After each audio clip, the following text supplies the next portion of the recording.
มาหอนมาถึงแล้วพี่น้องเอ้ยมื้อเช้านี่ก็มาบ่ทันเด้อพี่น้องเด้อเนาะบัดนี้ก็ขอโทษขออภัยนำหลายๆเนาะกับพ่อแม่พี่น้องเมื่อทุกคนที่ว่าคล้องท่าเบิ่งเนาะพี่น้องเนาะทางบัดนี้ก็มาบ่ทันลีเช้านี่ยอมขอโทษขออภัยนำหลายๆเด้อพี่น้องเด้อเนาะขอโทษเพราะว่าเวียกแน่พี่น้องเอ้ยแล้วก็ทั้งรถไอ้เตียงเพิ่นเพก็เลยว่าบัดนี้ก็เลยไปรับอ้ายเพิ่นเนาะพี่น้องเนาะสบายดีเด้อพ่อช่างเด้อเนาะเป็นจังได๋บรรยากาศเช้านี่พ่อช่างโอ้คือขึ้นอยู่คือขึ้นบ่โอ้ยเฮาแหละเสียดายอยู่มาบ่ได้เนาะมาบ่ทันบ่เตียงก็มาบ่วันนี้โดยบ่เตียงเพิ่นไปเวียกแล้วเพิ่นว่าสิมาอยู่แต่ว่าเพิ่นค่าเวียกซ้ำรถบ่เตียงเพพ่อช่างเลยเนาะแล้วก็เฮาก็ค่าเวียกแน่แล้วก็เลยว่าโอ้ยเฮาสั่งลาบมีแต่เช้าผู้ใดว่าสิเอามาอบอุ่นกันทางพ่อกับแม่เพิ่นนั่นแหละบอกให้ซื้อเมี่ยนเขาก็มาแต่ว่าเอามาอยู่แต่บ่ฮู้กินหมดบ่หรือบ่หมดหลายแฮงลิพ่อสร้างเอ้ยโอ้ย่อผักตุ้งผักยังไว้หั่นแหละอุ่นไว้โดยทางบัดนี้ก็ขอโทษขออภัยนำหลายๆเด้อนะแม่นงกับพ่อบุญจันทร์เนาะวันนี้ก็ขอโทษขออภัยนำหลายๆที่มาบ่ทันบรรยากาศช่วงเช้าเด้อพี่น้องเด้อเนาะให้ก่อนนี้ดีกดข่าวดีกดข่าวคนเจ้ามาโฮมเนาะผ้าโหผ้าใหม่แล้วได้เนาะใกล้สิฮอดแล้วได้ผ้าใหม่ใกล้สิฮอดปี2016แล้วได้โดยเฮือนก็ใหม่เฮือนไฟฟ้าดอกเนาะพี่น้องเนาะก็ให้ทั้งให้ก่อนนี้ดีกดข่าวคนเจ้ามาโฮมแต่มื้อนี้ต่อไปก็ห้ามขี้ดื้อเด้อคะแนนขี้ดื้อก็สิตีสิเตะเอาเลยได้บาดนี่ได้ได้เฮือนใหม่แล้วเจอขี้ดื้อเด้อครับเด้ออยู่ดีมีแฮงเด้ออยู่ให้พ่อแม่ FC เพิ่นหักเพิ่นหอมเด้อเนาะยินบ่แต่ว่าเฮาน่ะแล่นเวียกเช้าพุ่นแล้วก็มาแล้วก็รถบ่เตียงเพนี่ก็เลยว่าไปหับทางอ้ายเพิ่นโอ้ยได้แล้วสำนี้ก็บ่เป็นหยังแหละมาฮอดเทือนเนาะชาตินี่ก็ครับพูดทำได้ก็มาดีกว่าบ่มาเนาะพ่อช่างเนาะแนวมาแล้วบ่ที่ว่าเพิ่นทวีครับมีความว่าตั้งมกตั้งใจอยากมากินรวมโตกันหลายๆคู่หลายๆคนเนาะแต่ว่ามาบ่ทันอะลีเนาะพี่น้องเอ้ยขอโทษขออภัยนำหลายๆด้วยเด้อเนาะแต่บ่เป็นหยังดอกเดี๋ยวทีมงานมากะเอาออกมาสู่กันกินเนาะแช่ไว้เดี๋ยวกลับมาอุ่นกินก็ได้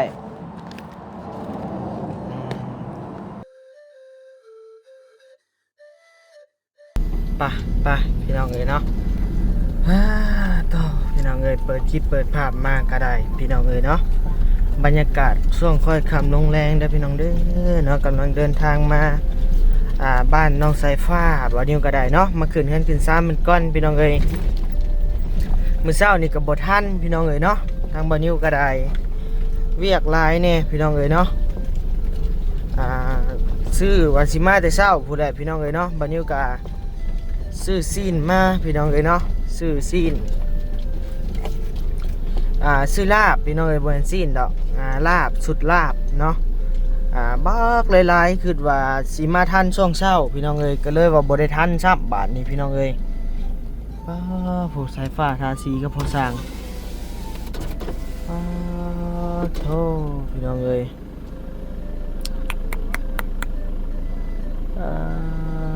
โธ่ใส่เฮ้ยใครประตูอีกกันนี่ก็เฮ้ยเฮ็ดยิงแท้เฮ้ยตัวนี้ในเฮือนใหม่เลยยิงเนาะบ่แล่นมาหากันเลยบาดนี้ผมกำลังทาสีห้องพื้นอยู่พี่น้องเอ้ยโห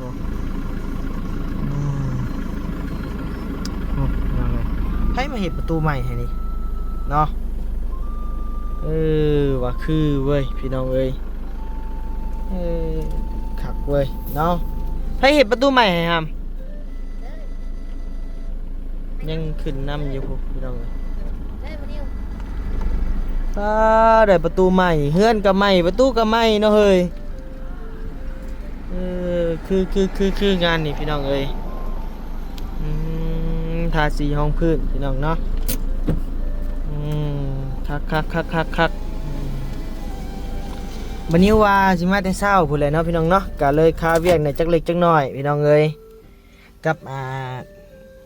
ทางไอเตียงเนาะรถอ้ายเพิ่นกับพี่ วันนี้ก็ไปหับอ้ายเพิ่นแน่พี่น้องเอ้ยเนาะมันกะหลายเวียกหลายงานกะเลยมาช่วยเนี่ยจังเล็กจังหน่อยพี่น้องเอ้ยเอาเดี๋ยววันนี้ใส่ไม้ก่อนเด้อพี่น้องเด้อเนาะพี่น้องเอ้ยเนาะมาฮอดมาถึงแล้วพี่น้องเอ้ยมื้อเช้านี่ก็มาบ่ทันเด้อพี่น้องเด้อเนาะบัดนี้ก็ขอโทษขออภัยนำหลายๆเนาะกับพ่อแม่พี่น้องเมื่อทุกผู้ทุกคนที่ว่าคล้องท่าเบิ่งเนาะพี่น้องเนาะทางบัดนี้ก็มาบ่ทันลีเช้านี่ยอมขอโทษขออภัยนำหลายๆเด้อพี่น้องเด้อเนาะขอโทษเพราะว่าเวียกแน่พี่น้องเอ้ยแล้วก็ทั้งรถไอเตียงเพิ่นเพก็เลยว่าบัดนี้ก็เลยไปหับอ้ายเพิ่นเนาะพี่น้องเนาะก็ขอโทษขออภัยนำหลายๆพี่น้องเอ้ยเนาะบ่มาพบมาพ้อบรรยากาศช่วงเช้าคนหลายๆนั่นพี่น้องเอ้ยเนาะแต่ก็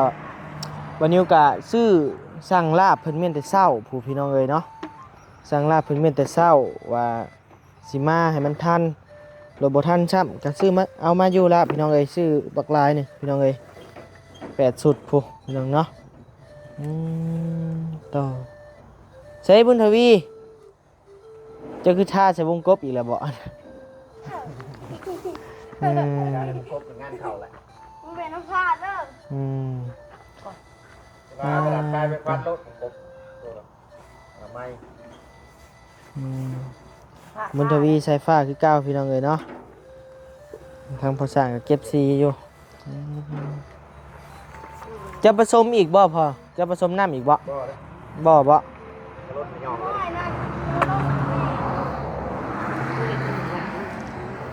มันเหนียวแล้วเขาจะผสมมันเหนียวแล้วก็เอาเลยตรงนี้แล้วมันแห้งมันจะขาว โดยแบบมันแห้งหมดแล้วมันขาวสบายดีเด้อพระสังเด้อเนาะเป็นจังไดบรรยากาศเช้านี่พระสัง โอ้คือขึ้นอยู่ คือขึ้นบ่โอ้ยเฮาแหละ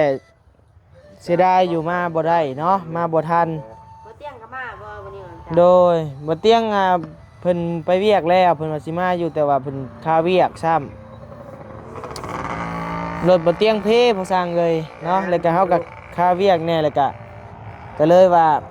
โอ้ยเฮาสั่งลาบมีแต่เช้าผู้ใดว่าสิเอามาอบอุ่นกันทางพ่อกับแม่เพิ่นนั่นแหละบอกให้ซื้อเมี่ยนเฮาก็โอ้ยมาแต่ว่าเอามาอยู่แต่บ่ฮู้กินหมดบ่หรือบ่หมดหลายแฮงลิพอสร้างเลย โอ้ย่อผักตุ้งผักยังไว้และอุ่นไว้ โดยทางบันนี้ก็ขอโทษขออภัยนำหลายๆเด้อนะแม่นงกับพ่อบุญจันทร์เนาะวันนี้ก็ขอโทษขออภัยนำหลายๆที่มาบ่ทันบรรยากาศช่วงเช้าเด้อพี่น้องเด้อเนาะบ่ท่าหลายซ้ำก็อย่าหำเอ้ย ว่าไปเลย ทาไปเรื่อยๆโลด เจ้าเห็ดแห้งบนทวีบ่ได้ค่อยๆเบาๆ มันก็ถีบตัวเองหมดเลย เห็ดนี่เราคอยเห็ดนี่เนี่ยนี่เราก็บ่เปื้อนดีเห็นบ่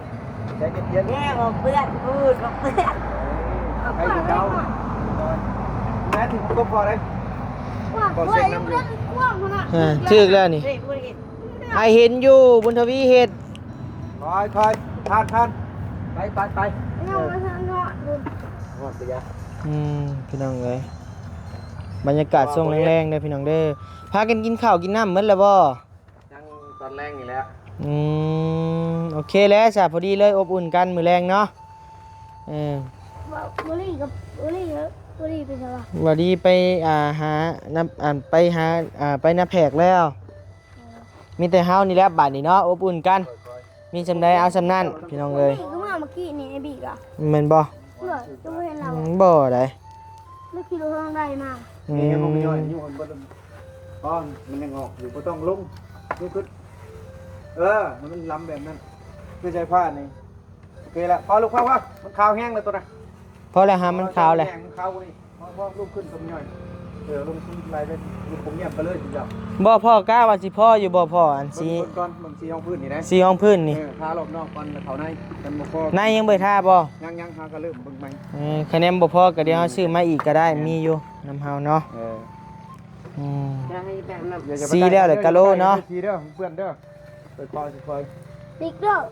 เพิ่นยังดอกข่อยนี่ เป็นจังได๋หลายคู่หลายคนอยู่บ่พอสร้างเช้านี่ โอ้ก็หลายอยู่นะว่าเป็นเก็บชีก็หลายอยู่ FC ก็มาบ่ มาอยู่ มีฮอต FC มาผู้เนาะ นี่แต่ชีผู้เฒ่า FC ผู้เฒ่ากับไก่แนวนั้นแหละเนาะ พอแล้ว เสียว มือเจ้ามันเสมอ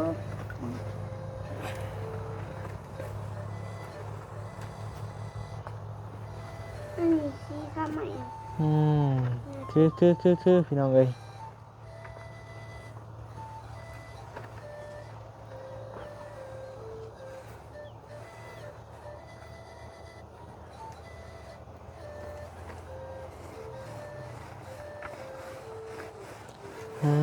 เมื่อจะครั้งยังบ่เมื่อเนาะยังเรือ แบ่งกันพอดี โอ้แบ่งนี่แน่เนาะตัวนี้เครื่องทั้งตัวนี้เครื่องทั้งโอเคเลยพี่น้องเอ้ยสบายดีเด้อสายฟ้าคนเก่งสบายดีสบายดีเด้อบุญทวีเด้อโดยบ่ได้ไปทางใดเลยเนาะอืม เอาไปอยู่แบบให้มัน นี่บ่คันขึ้นเฮือนขึ้นชาน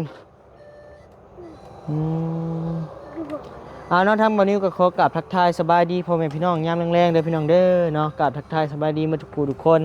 บ่ว่าสิอยู่พังลาวพังไทยและก็ต่างประเทศเด้อพี่น้องเด้อเนาะ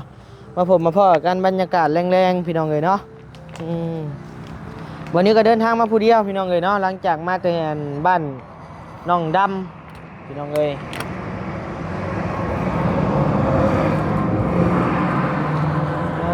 สายฟ้าพายมาเบิ่งเนี่ยเทขึ้นแล้วมันเลยบ่หามห้องในนี่ก็แล้วแหละบ่ปะพายมาเบิ่งเนี่ยปะคือสะอาดสะอ้านคักแท้เนาะเฮือนสายฟ้านี่สบายดีเด้อแม่สุกเด้อโดยป้าสะอาดสะอ้านดีเนาะปะพายหล่อเบิ่งเนี่ยปะพออยากปลดเกิบย่างบุแล้วนี่เนาะโธ่เกี่ยงมาเลยอยู่พี่น้องเลยชาติได้เด้บ่าวนิวจังสิได้เฮือนสำนองไฟฟ้านี่เนาะอิสาสะออนเด้ พี่น้องเลยอันนี้ก็ไก่มาเหยียบแล้วนี่อย่ามันพี่น้องยังสิปูกะโลปูบ่ห้องยังเลยเนาะยังบ่มีกะโลเด้เนาะไฟฟ้าเนาะห้องนี้เนาะว่ะพี่น้องเลยใช้อันคันขึ้นนี่บ่มาพี่น้องเลยเอาเดี๋ยวจังหน่อยยกหน้าเนาะพี่น้องเนาะ เอาเตียงเขามานอน โดยใช้เอาเข่าเลยบ่โอ้คือสะอาดสะอ้านแบบนี้นะพออย่างนอนน้ำผู้แล้วมื้อแรงนี่พี่น้องเอ้ยเนาะเอาเข่าเรียบร้อยเตียงก็ได้คุณทวี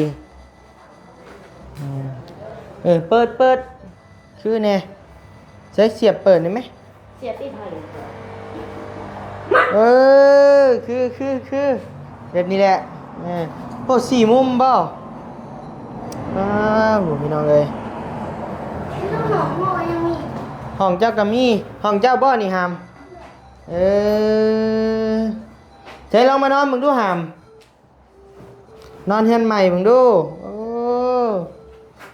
ดีใจอยู่บ่หามใช้นอนลงดีๆไอ้สิถ่ายรูปนี่ ใจ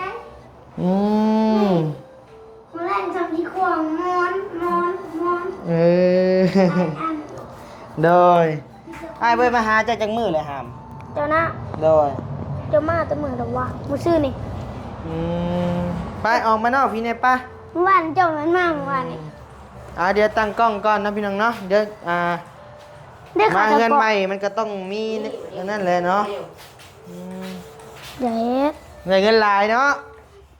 นี่น้อยเดียวในแซนเดียวนะ โอ้พัดออกบ่เก็บรายละเอียดเนาะ ผ่าได้ไม่สุด เก็บเงินไว้ดิไปซื้อขนมซะบ่ โอ้ไปซื้อขนมจะบ่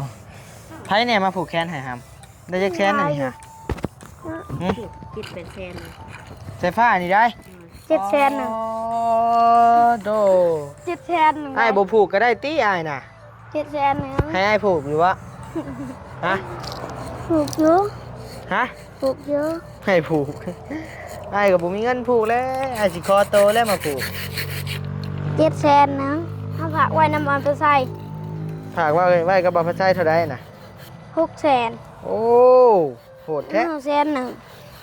ก็บ่มาฝากไว้น้ำอ้ายอ้ายสิเอาไปซื้อกินหมดว่าหยอกน้องใส่ฟ้าเด้อพี่น้องเด้อนะโอ้ยเนาะได้เฮือนงามอยู่แล้วบาดนี้ ไปเดี๋ยวตั้งกล้องก่อนป่ะ มา เอิ้น ถู บ่สร้างมาไป ทูน้ำหนัก น้องเอ้ยไปใช่ ขนอดขนอด3มื้อนี้เลือดหมกเบื่อคันเบื่อ เป็นหยังสิเป็นหยัง โต เอาไป คนบางคนก็ได้เงินหลายก็บ่อยากผูกให้ปานใดแล้วเฮาก็ได้เนาะนี่บ่พาคนขึ้นเฮือนใหม่ นี่ นะ ผายบุกแขน เออ นี่น้ำผายบุกแขน นั่นก็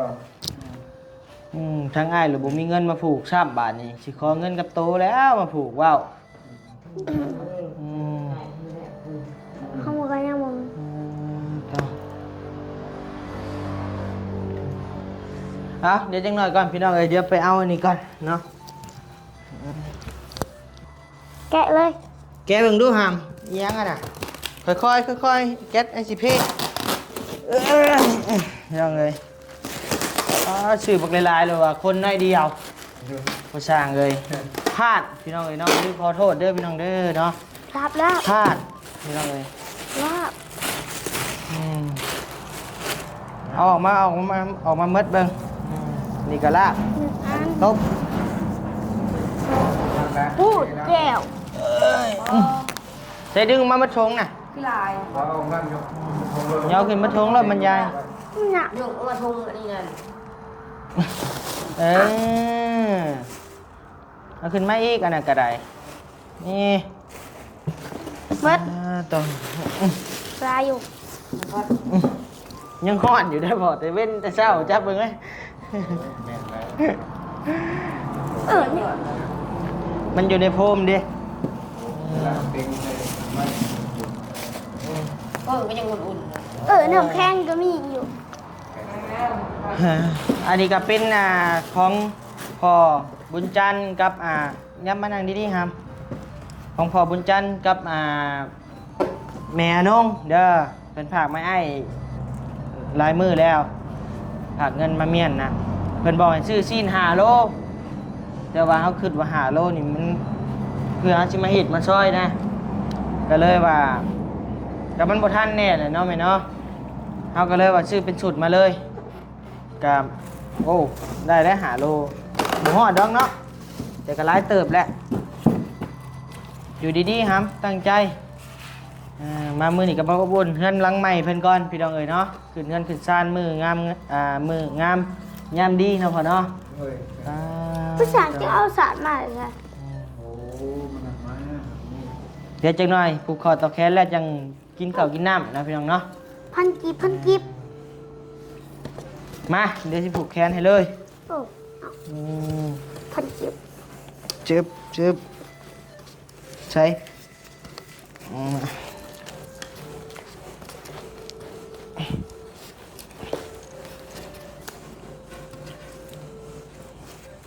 ก็มันเนี่ยลายดีก็ใส่ผ้าก็ ลายพี่ช้า เอานั่งเชื่อได้ใช่ไหมนั่นดื้อ เอาเมียนโพมนะมาเอาเชือไว้ซะมาเอามา ผ่านหนา โต เอา นี่ เมื่ เนาะ อกี้นี่ เบิ่งเอามา จะทำจีเเพื่อน อย่าให้กันอย่าตีกันได้เฮ้ยมืองามยามดีได้นี่ได้ใส่เบิ่งไปเอาเงินก่อน แพนบอก2,000เอา มาอบอุ่นกันพี่น้องเลยกินเมื่ออยู่บ่ล่ะ8 ชุดนี่เฮา เอากินเลยเหรอ มาเอาพอช่างก่อนเนาะเป็นผู้รักผู้ใหญ่พี่น้องเลยเนาะพอช่างบ่ต้องเอาหลายกระยาดอก ใส่ เอาไข่บุกแค่น พอเอาพอให้เป็นควันเด้พอเด้ เป็น เช้านี่ก็เป็น20,000นี่ก็จังหน่อยก็ได้ 20,000 แมน เอาให้ก่อนนี้ดีกดเข่าดีกดเข่าคนเจ้ามาโฮมเนาะผ้าผ้าใหม่เลยได้เนาะใกล้สิฮอดเลยได้ แมน ผ้าใหม่ ก็จะฮอดปี2016แล้วได้ โดยเฮือนกับใหม่ แมน เฮือนไฟฟ้าดอกเนาะพี่น้องเนาะก็ให้ทั้ง ด้วย โดยก็ให้ทั้งพอสร้างกับสุขภาพเข้มแข็งเนาะอยู่ดีมีแฮงความเจ็บบ่ได้ความไข้บ่ให้มีปรารถนาสิ่งใดขอให้ได้สิ่งนั้นสมความมุ่งมั่นปรารถนาจะเจ็บจะจนร่ำรวยๆเด้อพอสร้างเด้อเนาะก็ขอบมกขอบใจทั้งพ่อเพิ่นมาเฮ็ดเฮือนเฮ็ดซ่านให้น้องเพิ่นได้อยู่พี่น้องเอ้ยเนาะโตมาแม่ชุกมาใกล้ๆเฮานี่มา อยู่ทางนั้นก็ได้เกมมือหันก็ได้ครับ ขายบุกแคน มานั่งก็ได้มาใช่มาไม่ซุกมาจังหน่อยก็ได้20,000คือกันอันนี้ก็ได้ให้ก่อนนี้ให้ก่อนนี้ดีกดข่าวดีกดข่าวคนเจ้ามาโฮมเนาะขอบมกขอบใจทั้งเมซุกที่มาซอยลูกซอยหลานเนาะให้ได้เงินได้ซ่านก็ขอบมกขอบใจหลายๆเด้อเนาะขอให้เมซุกอยู่ดีไม่แห้งความเจ็บป่วยได้ความไข่บ่ให้มีปรารถนาสิ่งใดขอให้ได้สิ่งนั้นสมความมุ่งมั่นปรารถนาจะเจ็บจะจนร่ำรวยๆได้เมซุกเด้อเนาะจังหน่อยก็ได้เงินหลังใหม่คือกันเจ้าก็ได้ทั้งพ่อน้องกับแม่น้องแม่น้องกับพ่อยังบุญจันทร์เนาะเพิ่นกำลังอยู่มาบักหำมาดีมา นี่จ้ะ เอามา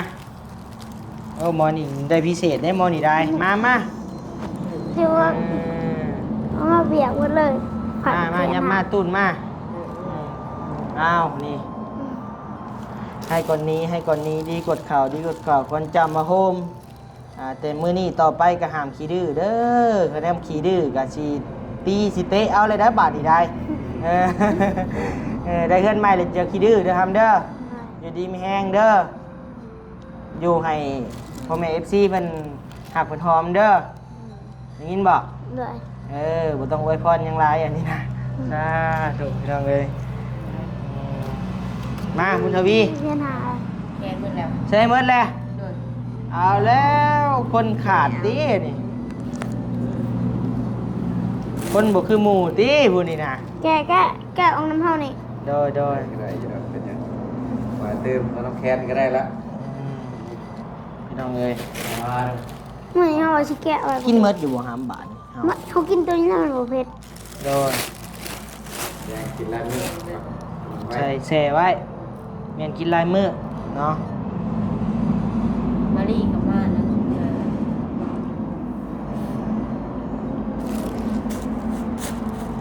อันที่จริงทั้งแม่เพิ่นก็อยากให้กินหลายๆคนแหละรวมโต๊ะกันกินเนาะแต่ว่าบ่ทันดีพี่น้องเอ้ยเนาะ ครับช่วงเบาพันชัยมา คนร้ายเนาะ บอลร้ายอยู่ตัวนั้น แม่แต่ว่าเฮาอ่ะแล่นเวียกก็เช้าพุ่นแล้วก็มาแล้วก็รถบ่เตียงเพนี่ก็เลยว่าไปหับทางอ้ายเพิ่น โอ้ยได้แล้วสำนีกับผมเป็นยังแหละมาฮอดเพื่อนเนาะชาตินี่ก็ครับพูดทำไรกัน มาดีกว่าบ่มาเนาะพ่อช่างเนาะ โอ้แนวมาแล้วบอก มาบนทวีฮะ นี่แหละอยู่กับเฮ็ด มา ที่โบเฮ็ดทันเมื่อพุ่นไปชิมาอีกเอา ให้กว่านี้ดีกดข่าวปลูกแขนควายควันเจ้ามาโฮม อืม ยังอีกบาทนี่ลืมเลยได้ รับได้เงินหมื่น เออ ตื่นมาได้เงินแสน อา ให้เป็นผู้ฮู้ผู้ดีเนาะ ตั้งใจหบ้านนี่ให้เช่าได้ อยู่เพื่อนอยู่ซ่าน ไปทางนั้นควันก็มาอยู่เพื่อนอยู่ชาติน้ำน้องในบ้านนี่ห้ามไปร้ายกับบักต่อนะได้ยินบ่เบิ่งกว่าคนหักคนแพงเจ้านี่หลายคู่หลายคนเนาะอาซาถูกอยู่ดีไม่แห้งได้ทำเด้อเนาะ ได้เชียนหา ได้เช่นหา นี่ ใช่มาแบ่งค่าน้ำมันกันมาเติมน้ำมันหาเจ้านี่เมื่อ2แสนไม่ได้นี่ได้ โอ้ไม่เด้อจังหน่อยจะขอน้ำประชาเบิดแล้วประชาก็เห็นเพื่อนมีได้มองแง่กันนี่เป็นตัวออกจอดบ่ได้ มีแต่จังน้อยถ้าขึ้นเฮือนขึ้นซ่านพอสร้างพี่น้องไอ้บาทนี้ขึ้นเฮือนสายฟ้าแล้วต้องขึ้นเฮือนพอสร้างบาทนี้ เอาเงินหน่อยมา คือสิบ่โดนดอกเบิ่งนี่ก็ได้คือสิมีข่าวดีมาพี่จัก นี่เห็นบ่ ต่อ นี่10,000 เอาเนาะทางบัดนี้ก็ขอโทษแม่อนงกับพ่อบุญจันทร์หลายๆเด้อเนาะที่บัดนิวมาบ่ทันเนาะขอโทษขออภัยนำหลายๆเด้อเนาะที่ว่าทั้งแม่เพิ่นก็มีความว่าตั้งมกตั้งใจอยากมากินรวมโตกันหลายๆผู้หลายๆคนเนาะแต่ว่ามาบ่ทันอะลีเนาะพี่น้องเอ้ยขอโทษขออภัยนำหลายๆเด้อแม่เด้อเนาะแต่บ่เป็นหยังดอกเดี๋ยวทีมงานมากะเอาออกมาสู่กันกินเนาะแช่ไว้เดี๋ยวกลับมาอุ่นกินก็ได้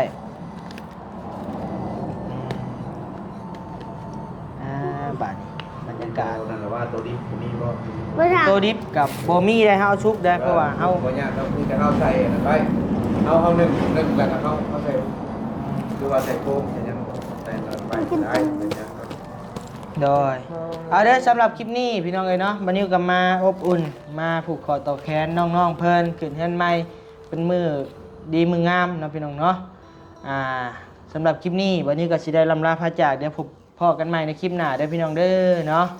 วันนี้ก็มาบ่อยากทันปานใดพี่น้องเอ้ยก็มาดีกว่าบ่มาเนาะพี่น้องเนาะดีบ่มาว่าเนาะใส่ผ้าแล้วแห้งแซดน้ำอยู่ถ้าศพแหลม ซุปมันเป็นแหลมได้ แหลม ยัง แหลม แหลมก็หอดโต๊ะคนนะ เอาสำหรับคลิปนี้ก็มีเพียงสำนีเด้อพี่น้องเด้อนำมาอบอุ่นเพื่อนซ่านน้องเพิ่นอยู่ดีมีแห้งเด้อเนาะท่านพ่อแม่ FC แล้วก็ผู้ใหญ่ใจดีทุกท่านเนาะอยู่ดีมีแห้งความเจ็บบ่อยได้ความไข้บ่อยมีปรารถนาสิ่งใดขอให้ได้สิ่งนั้นสมความมุ่งมั่นปรารถนาจะเจ็บจะจนร่ำรวยๆเด้อพี่น้องเด้อเนาะนอนรับก็ให้ได้เงินหมื่นนอนตื่นก็ได้เงินแสนแบมือมาก็ได้แก้วมณีโซดโทษให้บ่มาพานมันให้บ่มาเบียดขี้เดียดกังไรบ่มีมาใกล้เด้อเนาะสาธุเอาปิดเลยบักคำพี่น้องเลยความเพิ่นอยากปิดเนาะต่อ